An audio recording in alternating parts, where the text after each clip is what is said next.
স্টানে ঢোকার পরে শুরুতে অনেক সমস্যার সম্মুখীন হলো, এখন মোটামুটি আমি চালাতে পারতেছি আমার মন মতো।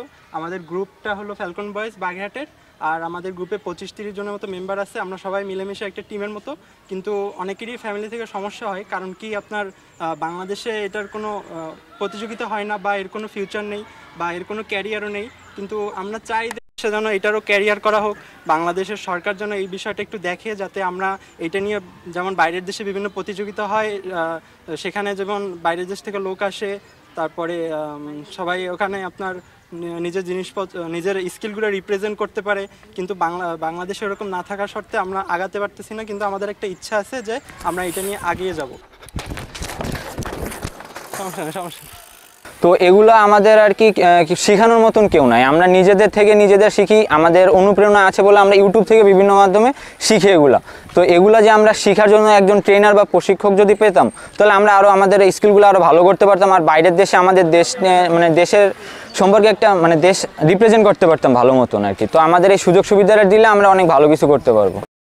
স্টান্ট করার জন্য কোনো জায়গা নেই নির্দিষ্ট, তাই আমরা ধরেন আজকে এই জায়গা করতেছি, আরেকদিন অন্য জায়গায় করি। ধরেন অনেকে অনেকভাবে কথাবার্তা বলে, রাগারাগি করে যে এখানে স্ট্যান্ড করা যাবে না বা এরকম কিছু। কিন্তু আমাদের যদি সরকার একটা নির্দিষ্ট জায়গা করে দেয়, বা এরকম কোনো যদি প্রতিষ্ঠান থাকে যেখানে আমাদেরকে এটা শিখাবে, তাহলে এটা আমাদের জন্য আর কি আর একটু ভালো হয়। নাম কি আপনার?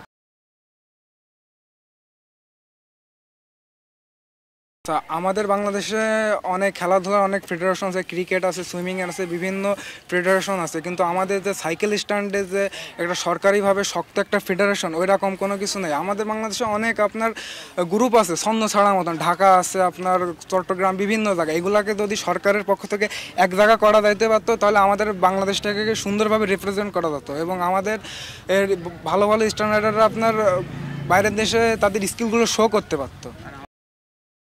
এখানে যে অনেকে বলে যে এগুলো করলে পড়ালেখার ক্ষতি হবে, আসলে এমনটা কিছু না। ম্যাক্সিমাম স্টুডেন্ট হলো আপনার বিকাল টাইমে মাঠে খেলাধুলা করে, ক্রিকেট বা ফুটবল খেলে। আমরা সেই টাইমটাই এখানে এসে সাইকেল স্ট্যান্ড করছি, তার জন্য পড়ালেখার উপর তেমন কোনো ক্ষতি হচ্ছে না। এটা আমরা চাই, এটা একটু প্রশিক্ষণটা সরকারি বা বেসরকারি উদ্যোগে আরও আধুনিক প্রশিক্ষণ হোক, এবং এরা আন্তর্জাতিক প্রতিযোগিতায় অংশগ্রহণ করুক।